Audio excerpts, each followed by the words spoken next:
These days, flagship smartphones offer so much more than merely a capable camera, which is one of the reasons we no longer call them merely camera phones. That's especially true with the LG V10, a phone that has a lot going for it with a full list of features marked in bold. The LG V10 has got two screens, one of which is always on. It has also got two front-facing cameras, each with its own field of view, not to mention the stainless steel used for its body.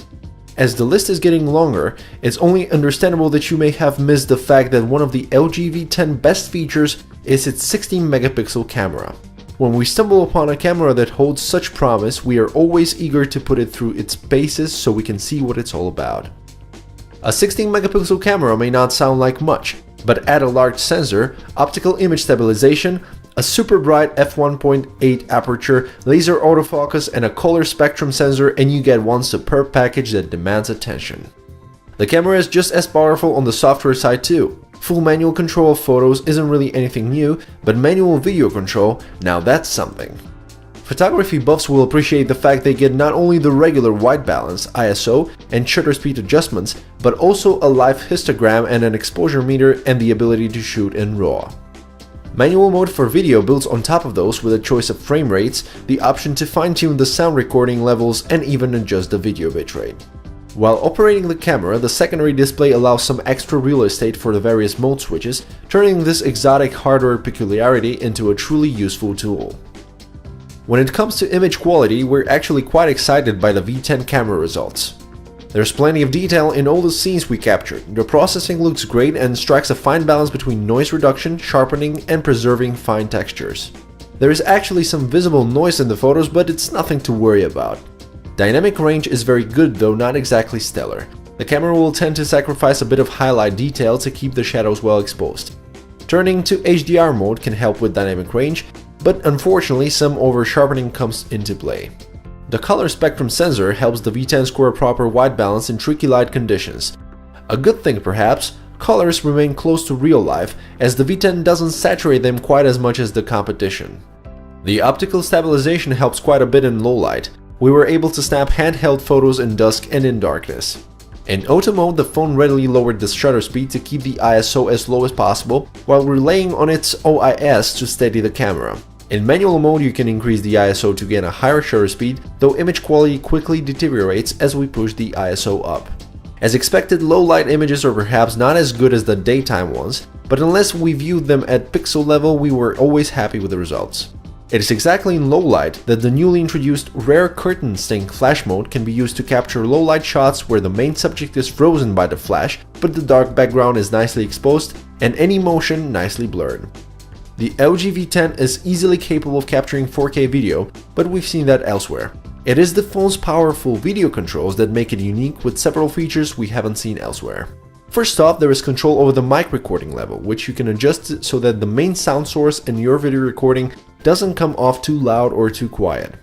As the V10 comes with no less than 3 separate onboard mics, you also get control over the audio source direction, which is great for these times when you'd like to narrate for the camera in a noisy environment, or when you'd like to capture sound from the scene in front of you while ignoring noise from your group.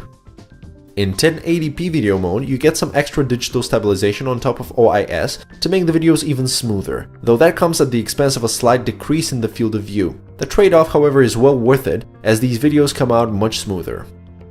The LG V10 is equipped with one of the best cameras on the market, perhaps the very best right now. Hardware-wise, the V10 camera doesn't really have anything more than the LG G4, for instance, but LG has put some extra effort into the software side of things. There are wide-reaching changes both on the user interface level and under the hood. As a result, the V10 offers LG's best camera experience on a phone, both for beginners and experienced photographers and videographers alike. It's a solid claim by the South Korean company in this heavily competitive space, and we'd love to see more of that ingenuity across their entire range.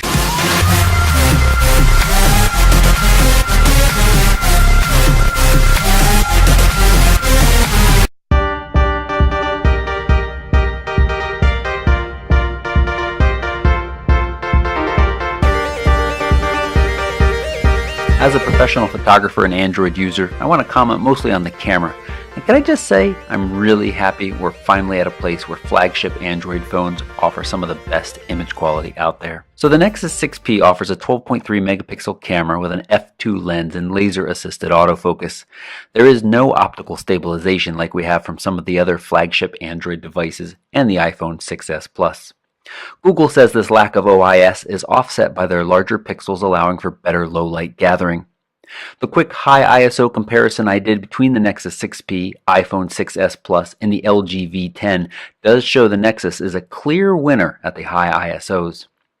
I've been shooting with the camera all weekend and impressed with the results. However, I am disappointed in the very basic camera controls and feel spoiled by the awesome manual camera interface provided by the LG G4. With the Nexus, you have the ability to turn HDR on or off, flash, and timer.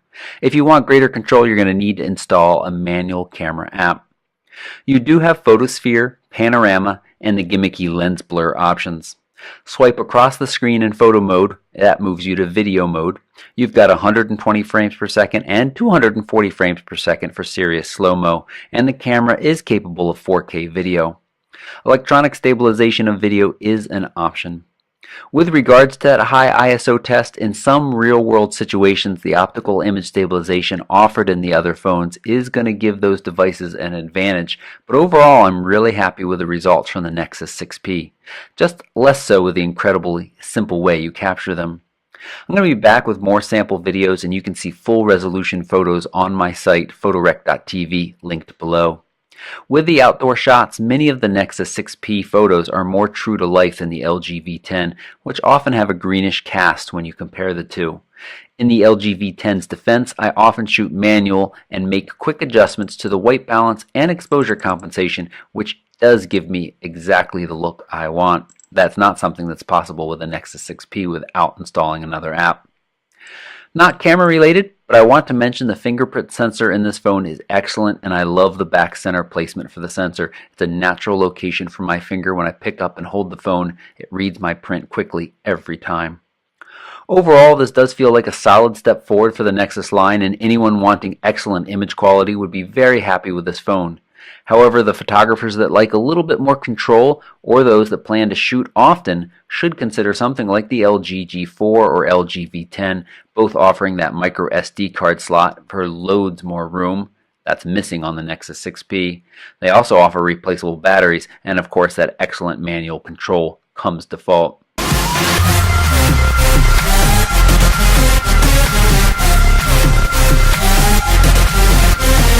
In case you haven't seen it, you'll probably want to start with my initial LG G5 review, which I'll link in the description box below. That'll give you a full rundown of everything the LG G5 can do. However, if you're here because you want to find out more about the camera specifically, let's jump into it. Now, one thing I want to say before we get started so you know exactly what you're looking at here. All of the images and video footage that you'll see in this review are taken directly off of the LG G5 with no filters or effects applied to them. The only time where this won't be the case is when you see the actual LG G5 itself on camera, like you see here. The LG G5 features a dual camera system on the rear, which features a 16 megapixel camera with hybrid infrared autofocus and an 8 megapixel 135-degree wide-angle camera as well. This dual sensor setup, coupled with LG's camera software, results in a great picture-taking experience. Rather than focusing on gimmicks like 3D images like other dual lens systems in the past, LG gives you access to both sensors individually. You can toggle between the two by tapping on the single tree and triple tree icons within the app to pick which one you'd like. Comparing the two cameras to each other, the 16 megapixel version is your main shooter, offering laser autofocus, which results in very fast, very accurate autofocus for whatever you point the camera at, coupled with an f1.8 aperture, which does a great job in low light settings. I've done a lot of shooting in dim indoor conditions and outdoors at nighttime, and I have yet to see another smartphone that can perform as well in the dark, and that's including the iPhone 6s and Galaxy S7 and S7 Edge. When shooting, the colors are accurate, the contrast is above average, and the dynamic range is on point. It does a good job at capturing detail in the shadows while simultaneously not letting the highlights get out of control. Now let's talk about the 8 megapixel wide angle lens. At 135 degrees, it's very wide, and as such you can expect a little distortion, but not as bad as a GoPro. It's a side effect of being able to get a bunch more of what you're looking at into your shot. It works great for tight areas where you don't have a lot of room, as well as for sweeping landscapes. Now this wide angle camera has an f2.4 aperture, so you're still going to get a decent amount of light, but not as much as the main 16 megapixel camera. The camera app supports 3 modes. You have simple for basic shots, auto, which allows you to use some of the software effects like panorama and pop out for using both cameras at once to take more stylized shots, and then there's manual, which gives you control over manual focus, shutter speed, ISO sensitivity, white balance. You can choose between shooting in RAW or JPEG and much more. Oh, and let's not forget about the selfie camera on front. There you've got an 8 megapixel camera that has a few tricks of its own. First, it does a good job at resolving detail, contrast, and colors. The display can be used as a flash, which is a nice touch, and the selfie camera also has an auto shot mode where it will automatically take your picture when your face stops moving without you needing to do anything else.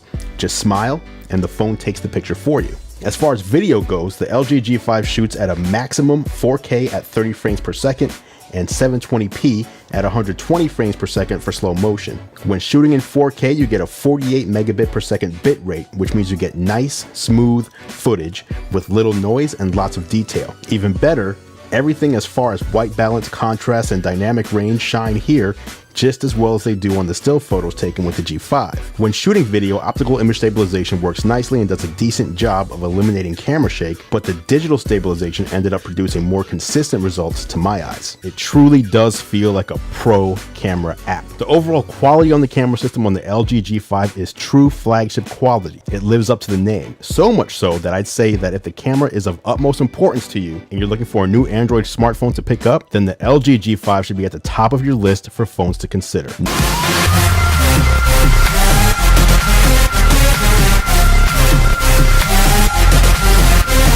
The Nexus 6P was praised for being the first Nexus smartphone with a great rear camera, and you get that same camera sensor here on the HTC 10, but with an even better f1.8 aperture with optical image stabilization. The camera was the main reason why I waited to publish this review until right before launch, because something wasn't quite right from a software perspective.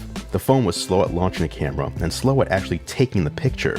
I'm happy to report that I downloaded a pre-launch update and the camera is now vastly improved as I expected. It's a 12 megapixel shooter with 1.55 micron sized pixels, which more than doubles the amount of light it takes in from last year's model. It has a dual tone LED flash and the colors are on point. As it pertains to video, it records in up to 4K with high-res audio. It's hard to distinguish it from other smartphones on the market, so I'm not going to say it records the best audio, but what I can say is that I have zero complaints about the sound quality. So when I was driving with my sister, when I visited in Ohio, we drove down to Kentucky. You also get slow motion recording at 720p 120 frames per second. Focusing is nice and quick thanks to the laser autofocus mechanism, and this one works a lot better than other laser autofocus systems I've used on other devices. Here you can see I can move an amiibo around the frame, and the autofocus works almost instantly while I do it.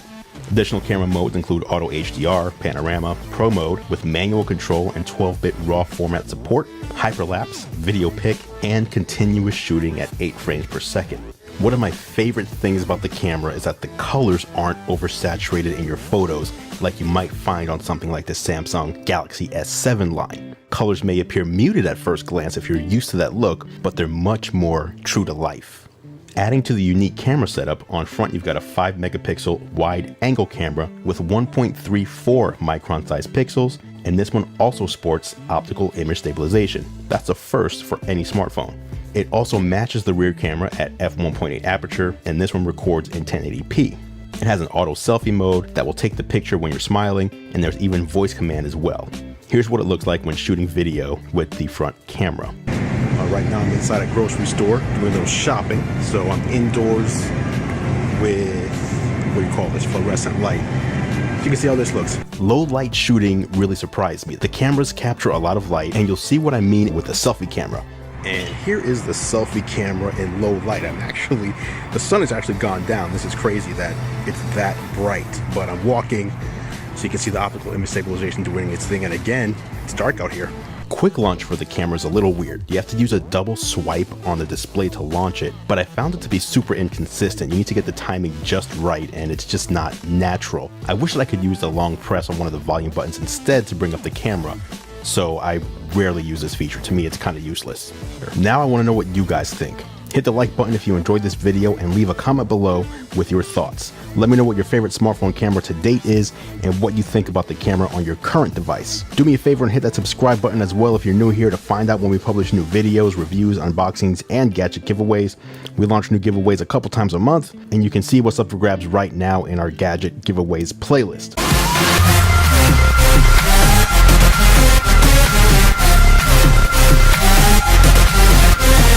A lot of people thought the decrease in megapixels on the Galaxy S7's camera was a bad thing, though it's finally nice to see companies understand that the more isn't necessarily better proposition when it comes to cameras. Battery size, yes.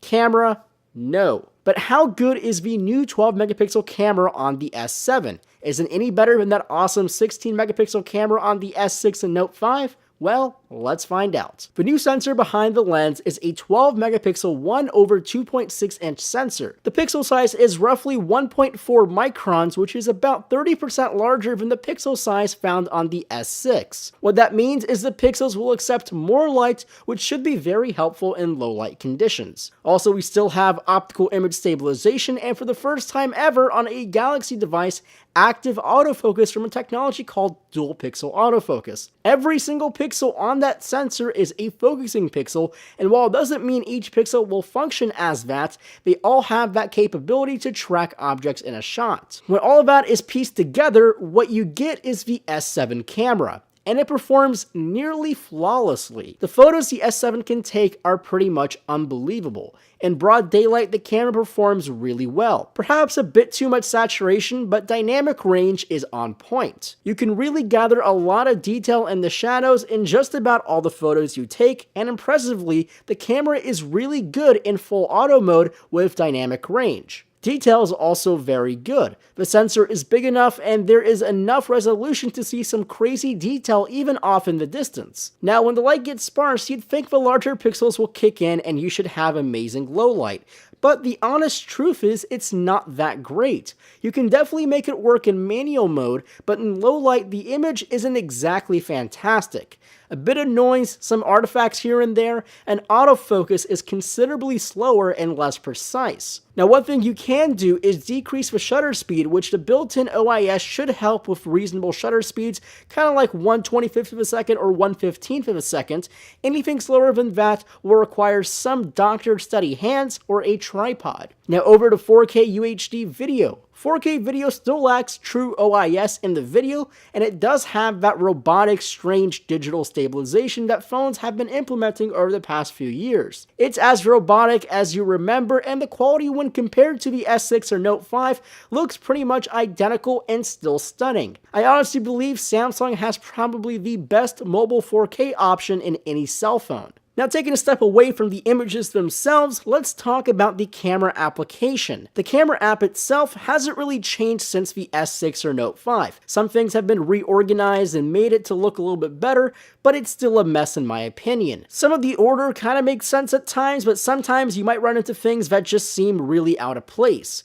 Manual mode is a bit redesigned and a bit more easy to use for anyone who's a novice, and the controls are right there where you need them. But overall, the camera on the S7 isn't exactly a huge upgrade over the S6 or Note 5.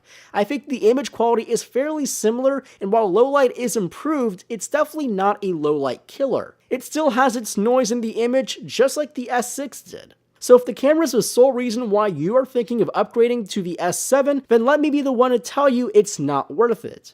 Though make sure to check out my full review of the S7, which is hitting the channel at any moment now, and you might be surprised with my thoughts.